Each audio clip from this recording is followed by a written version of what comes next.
Hello दोस्तों, आप सभी का जेसीसी क्लासेस में स्वागत है। ये जो क्लास आप देख रहे हैं ये झारखंड पुलिस का है, जिसमें हम लोग झारखंड पुलिस में जो पेपर 2 है जिसमें आप लोग को हिंदी पढ़ना है, तो उसका हम लोग 50 प्रश्न को करने जा रहे हैं। ठीक है, तो बहुत कम समय में हम लोग 50 प्रश्न को कवर करेंगे, इसलिए वीडियो को अंत तक देखिएगा। आपको इस वीडियो से बहुत हेल्प मिलेगा। ओके, और ये जो सेट है, ये जो प्रैक्टिस टेस्ट है, तो ये शिवांगन पब्लिकेशन का बुक का है। ओके, इसके बाद मैं और भी 2 बुक का आप लोग को प्रैक्टिस करवाऊंगा और साथ में मेरा जो सिलेक्टेड क्वेश्चन रहेगा उसका भी वीडियो आप लोग को मिलते रहेगा। ठीक है, और ये सामान्य हिंदी का क्लास है और इसके जस्ट बाद आपको जीके का क्लास मिलेगा।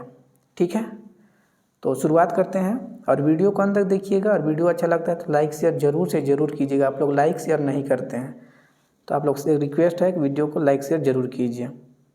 चलिए शुरुआत करते हैं पहला क्वेश्चन से। दाता शब्द का स्त्रीलिंग शब्द क्या होगा? दाता का स्त्रीलिंग शब्द क्या है, ये पूछा जा रहा है। तो इसका करेक्ट आंसर होगा ऑप्शन नंबर ए, दात्री। ठीक है, करेक्ट आंसर होगा दात्री। नेक्स्ट है, देवनागरी लिपि में स्वर वर्णों की संख्या कितनी है? स्वर वर्णों की संख्या तो 11, ऑप्शन नंबर ए करेक्ट होगा 11। कौन कौन सा है तो आप लोग बेहतर जानते होंगे। अ हो गया, आ हो गया, ई हो गया, उसके बाद ई हो गया, ऊ हो गया, ऊ हो गया, है ना, री हो गया, उसके बाद ए हो गया, ए हो गया और औ। ये कुल मिलाकर के 11 स्वर वर्ण होता है। अगर आप लोग वर्ण चैप्टर मेरा नहीं देखे हैं तो जाके देखिए, वहाँ पे मैं आपको 50 MCQ बहुत ही टॉप लेवल का करवाया हूँ। अगर उस वीडियो को आप लोग देख लेते हैं तो वर्ण से आप लोग का कभी भी क्वेश्चन नहीं छूटेगा, जिसमें अल्प प्राण, महाप्राण सब कुछ मैंने बताया है, आप लोग जाके देखिए। ठीक है, नेक्स्ट क्वेश्चन है, कवि शब्द में कौन सी संज्ञा है? कवि, कवि शब्द में कौन सी संज्ञा है? तो करेक्ट आंसर क्या होगा? ऑप्शन नंबर बी, जातिवाचक संज्ञा। जातिवाचक संज्ञा क्या होता है कि एक से अधिक का बोध हो, है ना, किसी जाति का बोध कराता है। तो कवि कोई एक कवि के बारे में बात नहीं हो रहा है, संसार के जितने भी कवि है सभी का बोध करा रहा है, मतलब कवि का एक जाति का बोध करा रहा है, तो जातिवाचक संज्ञा होगा। नेक्स्ट है, बहुवचन का कौन सा विकल्प अनुचित है? अनुचित मतलब कौन सा सही नहीं है। ठीक है, तो यहाँ करेक्ट आंसर क्या होगा? ये रीतियाँ, सॉरी रतियाँ, रतिया ये जो है ये नहीं होगा। ठीक है, रीति का पूछा जा रहा है, रीति का बहुवचन, तो रीति का बहुवचन ये होगा, यहाँ पे रतिया नहीं होगा। ठीक है, तो अनुचित पूछा गया इसलिए ऑप्शन नंबर बी करेक्ट होगा। नेक्स्ट, उत्साह शब्द का विशेषण है। उत्साह शब्द का आपसे विशेषण पूछा जा रहा है, तो 5 का करेक्ट आंसर क्या होगा? ऑप्शन नंबर बी होगा उत्साहित। 5 का बी होगा। ठीक है, उत्साहित।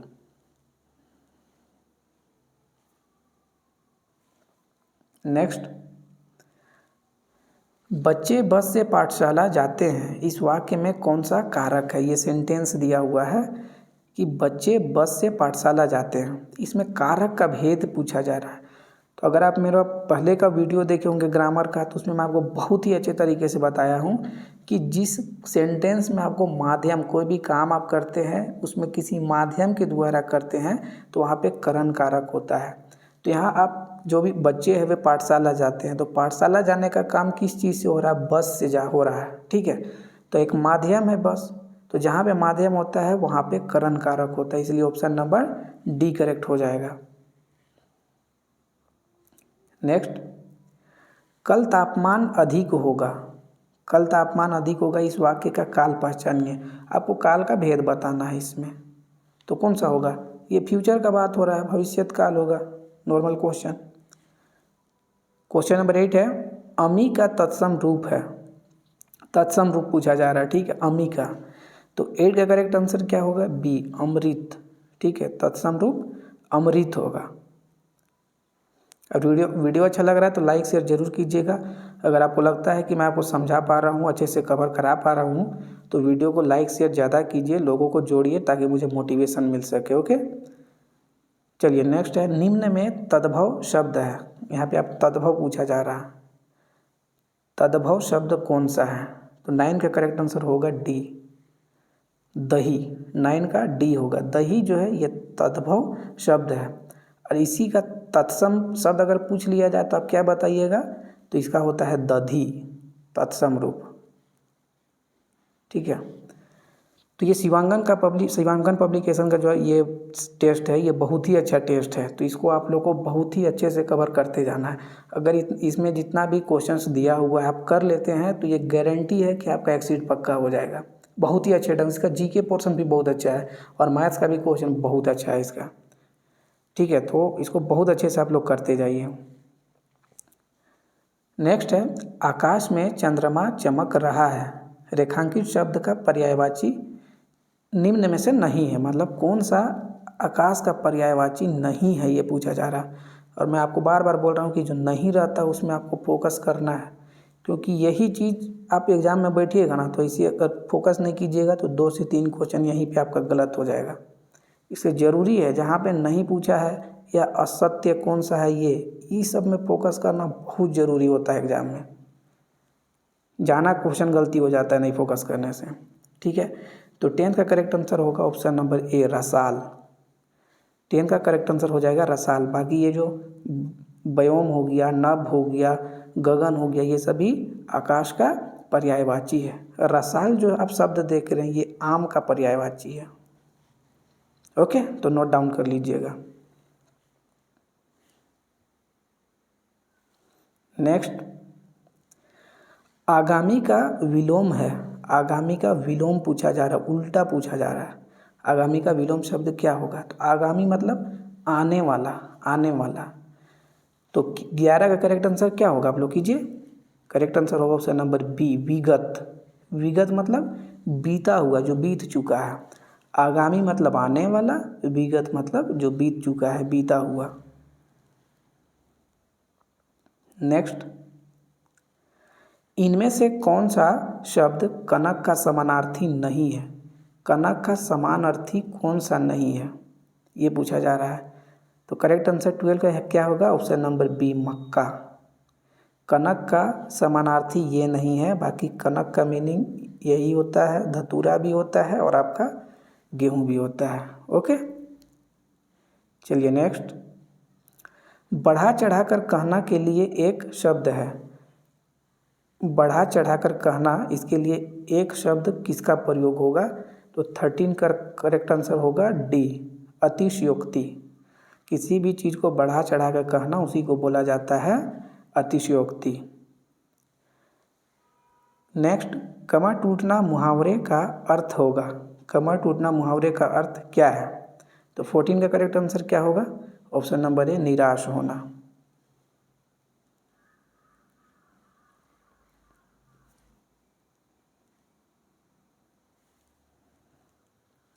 क्वेश्चन नंबर 15 है, अपनी बुराई नहीं दिखती अर्थ को व्यक्त करने वाली लोकोक्ति कौन सी है। अपनी बुराई नहीं दिखती, इसके लिए इसका अर्थ को प्रकट करने वाला कहावत कौन सा है। लोकोक्ति को कहावत बोला जाता है। ठीक है, कौन सा है, तो 15 का करेक्ट आंसर होगा ऑप्शन नंबर ए, चिराग तले अंधेरा।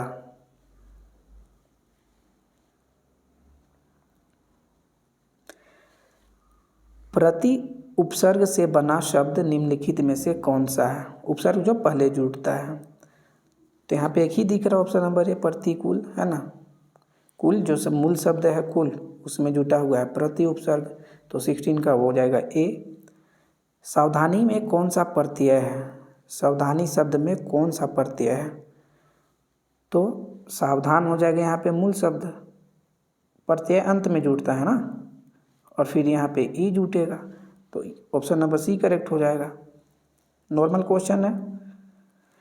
सत्याग्रह का सही विच्छेद है। सत्याग्रह, तो सत्याग्रह का सही विच्छेद कौन सा होगा, ऑप्शन नंबर डी, सत्य प्लस आग्रह। सत्य प्लस आग्रह, और यहाँ पे कौन सा संधि है, दीर्घ संधि। आपसे पूछ लेगा सत्याग्रह में कौन सा संधि है, तो दीर्घ संधि, जहाँ पे अ प्लस आ रहता है ना, ठीक है, ये दोनों जुटता है वहाँ पे दीर्घ संधि होता है। तो संधि का नियम अच्छे से देख लीजिएगा, पूछा जाता है।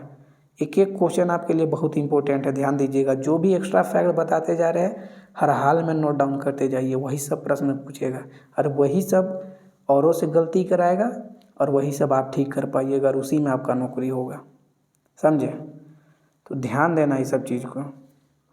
और ग्रामर का तो टेंशन एकदम छोड़ दीजिए, हम सिखा देंगे सारा कुछ, ठीक है। 19 है सेना नायक में समास है, यहाँ पे समास पूछा जा रहा है सेना नायक। तो सेना नायक तो इसका ये क्या बोलते हैं, समासिक विग्रह क्या होगा पता है, सेना का नायक, सेना का नायक, सेना का नायक, ठीक है।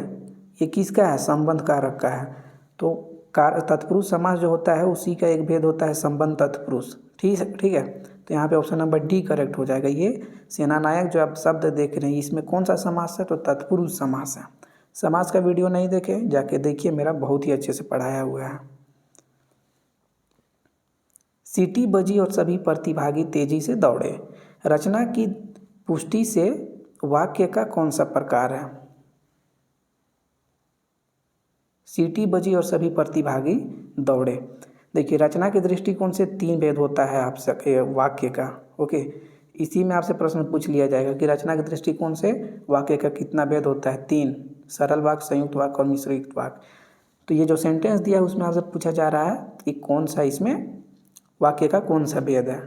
तो 20 का करेक्ट आंसर होगा ऑप्शन नंबर सी होगा, संयुक्त वाक्य, ठीक है। सीटी बजी ये एक सरल वाक्य है, सभी प्रतिभागी तेजी से दौड़े ये एक सरल वाक्य है, और दोनों सरल वाक्य एक योजक चिन्ह और से जुटा हुआ है, ठीक है। तो यहाँ पे संयुक्त वाक्य होता है। संयुक्त वाक्य में क्या होता है कि दोनों सरल वाक्य एक दूसरे से स्वतंत्र होता है, और वहीं पे जो मिश्र वाक्य होता है उसमें से एक सरल वाक्य जो होता है वो दूसरे पर निर्भर करता है। चलिए नेक्स्ट, कौरवी किस बोली को कहते हैं, कौरवी किस बोली को कहते हैं। तो 21 का बी होगा करेक्ट, खड़ी बोली।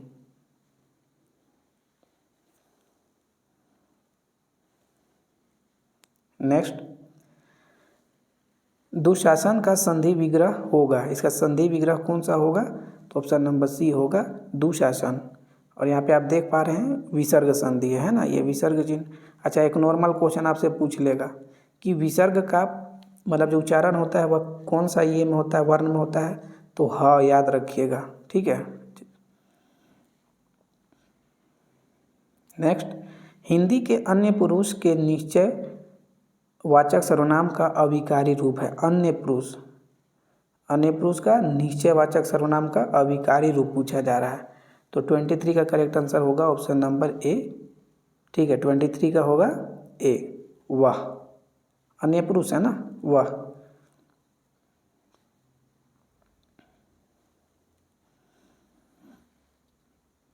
नेक्स्ट, मैंने विद्यालय जाना है, वाक्य में अशुद्ध अंश है, अशुद्ध पूछा गया है। तो मैंने विद्यालय जाना नहीं होता है, होता है मुझे विद्यालय जाना है। तो यहाँ पे करेक्ट आंसर क्या होगा, ऑप्शन नंबर ए होगा, अशुद्ध पूछा गया है।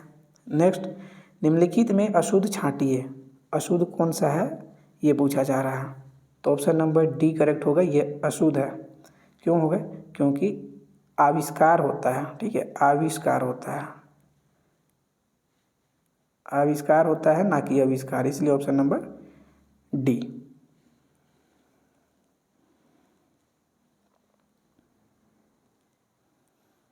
नेक्स्ट, हिंदी कोश में सर्वप्रथम कौन सा शब्द आएगा, हिंदी कोश में जो ऑप्शन दिया हुआ है उसमें से सबसे पहले कौन सा शब्द आएगा। तो 26 का करेक्ट आंसर होगा अंकन।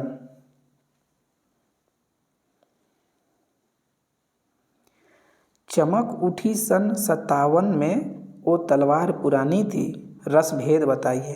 देखिए इस तरह से भी प्रश्न पूछा जाएगा। यहाँ पे क्या बोला जा रहा है, चमक उठी सन 57 में, मतलब ये 1857 का जो विद्रोह हुआ था ना उससे रिलेटेड एक मतलब ये लाइन है। 1857 में चमक उठी सन 57 में वो तलवार पुरानी थी, वो तलवार पुरानी थी। तो रस भेद बताइए, तो यहाँ तो वीर रस का बात हो रहा है ना, ऑप्शन नंबर बी करेक्ट हो जाएगा। क्योंकि 18 विद्रोह हुआ था तो विद्रोह वीर से संबंधित होता है ना, वीरता से, तो यहाँ पे वीर रस होगा, ये समझना पड़ेगा आपको। नेक्स्ट, पुष्ट शब्द का विलोम होगा। पुष्ट का विलोम क्या होगा? तो आप विलोम कब छांटने सकिएगा? जब पुष्ट का आपको अर्थ पता हो। तो इसका अर्थ बताने के लिए मैं यहाँ हूँ। इसका अर्थ होता है कि मोटा ताजा या जो बलवान होता है उसके लिए पुष्ट का प्रयोग होता है। ठीक है, तो अपोजिट इसका क्या हो जाएगा? क्षीण हो जाएगा, मतलब कमजोर, निर्बल। तो 28 का ए करेक्ट होगा। निम्न में प्रेरणार्थक क्रिया है। प्रेरणार्थक क्रिया कौन सा है? प्रेरणार्थक मतलब कोई भी जो करता होता है ना, वह काम को खुद नहीं करता है, दूसरा से करवाता है। तो ऑप्शन नंबर सी करेक्ट हो जाएगा।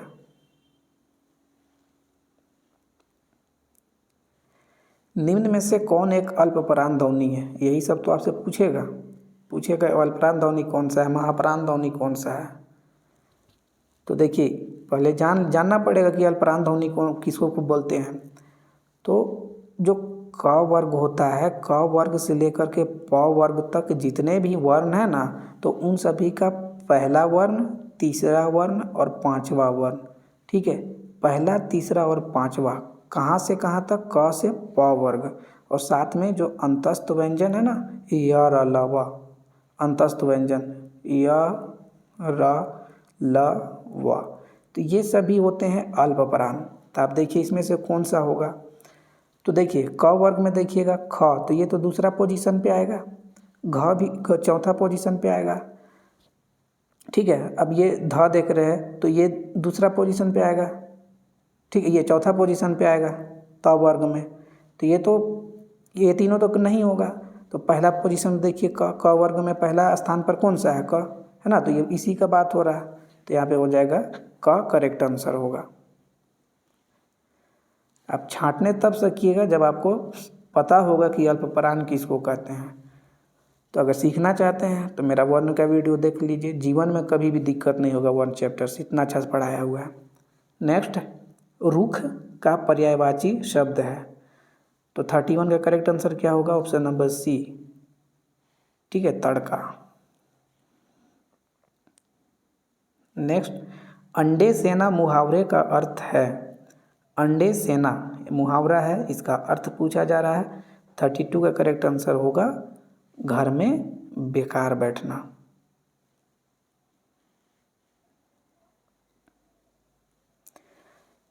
मक्खी शब्द का तत्सम रूप है। तत्सम रूप पूछा जा रहा है मक्खी का। तो 33 का करेक्ट आंसर होगा मक्षी का।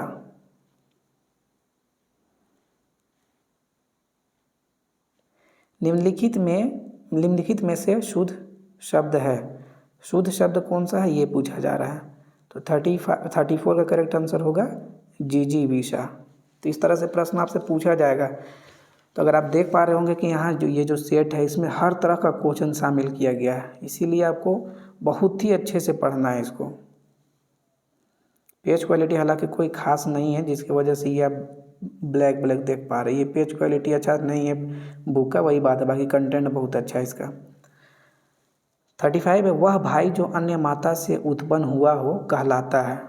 वह भाई जो अन्य माता से उत्पन्न हुआ हो उसको क्या बोला जाता है? तो अन्योदर बोला जाता है उसको, अन्योदर।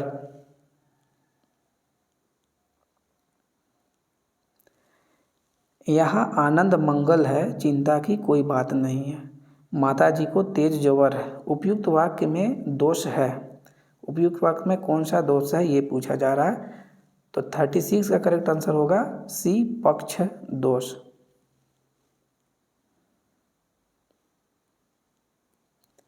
नेक्स्ट, हिंदी वर्णमाला में मूल स्वर कितने हैं? मूल स्वर पूछा जा रहा है। और इससे पहले सेकेंड नंबर का क्वेश्चन में आपसे पूछा गया था स्वर।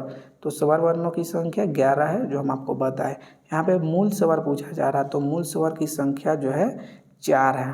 याद रखिएगा, मूल स्वर का संख्या 4 है। तो आगे तो ये भी पूछा जा सकता है कि चारों ऑप्शन दे देगा, उसमें से पूछ लेगा कि मूल स्वर इसमें से कौन नहीं है। तो आपको कब बता नहीं सकिएगा? जब पता होगा कि मूल स्वर कौन कौन सा है। तो याद रखिएगा, मूल स्वर जो है अ हो गया, उसके बाद ई हो गया, ऊ हो गया और री। ये चारों जो है मूल स्वर है। मूल स्वरों की संख्या 4 कौन कौन सा है यहाँ पे बताया हुआ है। तो इन सभी को नोट डाउन कर लीजिए। अगर आप झारखंड पुलिस में नौकरी करना चाहते हैं तो सब कुछ को नोट डाउन करते जाइए, जो भी आपको नहीं आता है। नेक्स्ट, निम्नलिखित में से कौन सा भाववाचक संज्ञा नहीं है? देखिए यहाँ पे नहीं है, भाववाचक नहीं है, ये पूछा जा रहा है। तो करेक्ट आंसर होगा ऑप्शन नंबर बी, बहन। बाकी लंबाई हो गया, दया हो गया, शत्रुता हो गया, ये सभी भाववाचक संज्ञा। भाववाचक संज्ञा में भाव का बोध होता है, लेकिन बहन जो है ये जातिवाचक संज्ञा है। ठीक है, जातिवाचक संज्ञा। नेक्स्ट, निम्न में से कौन सा शब्द तत्सम है? तत्सम कौन सा है? तो 39 का करेक्ट आंसर क्या होगा? ऑप्शन नंबर ए, क्षुधा। क्षुधा ये तत्सम शब्द है, याद रखिएगा। नेक्स्ट, आज बहुत पानी गिरा, निम्नलिखित में से कौन सा वाक्य है? वाक्य का भेद पूछा जा रहा है। हम आपको बताए कि वाक्य का रचना के आधार पर 3 भेद होता है, लेकिन अगर आपको अर्थ के आधार पर पूछ लेगा तो 8 वो भेद बताइएगा। ओके, तो आज बहुत पानी गिरा, इसमें कौन सा वाक्य है ये आप लोग कमेंट करके बताइएगा। ठीक है, तो ये शिवांगन पब्लिकेशन का प्रैक्टिस सेट हम लोग देखे। इससे पहले भी इस बुक का और वीडियो अपलोड किया जा चुका है। मेरे द्वारा भी सिलेक्टेड क्वेश्चन आप लोग को पढ़ाया जा रहा है। तो हर तरह का वीडियो आप लोग को मिलेगा, बुक का भी मिलेगा, जो मार्केट में जो भी बुक अवेलेबल है उससे भी मिलेगा, और मेरे द्वारा भी बहुत सारे वीडियो मतलब कंटेंट को रेडी करके अपलोड करते रहेंगे हम। ठीक है, इसलिए ज़रूरी है आप लोग चैनल के साथ जुड़े रहिए अगर नौकरी लेना चाहते हैं तो। यहाँ पे टाइम पास नहीं होता है, यहाँ पे सिर्फ पढ़ाया जाता है, ज़रा सा भी टाइम पास नहीं करेंगे। ओके, चलिए, तो ये 40 क्वेश्चन देखिए, बाकी 10 क्वेश्चन आपका पैसे से रहेगा। ठीक है, तो उसको मैंने शामिल यहाँ पे नहीं किया है। और इसके जस्ट कुछ देर बाद आप लोग को एक ये इंडिया जीके का और एक वीडियो मिलेगा। ओके, चैनल से जुड़े रहिए, काफ़ी हेल्प होगा आपको। चलिए नेक्स्ट वीडियो में मिलते हैं, तब तक अपना ख्याल रखिए, पढ़ते रहिए।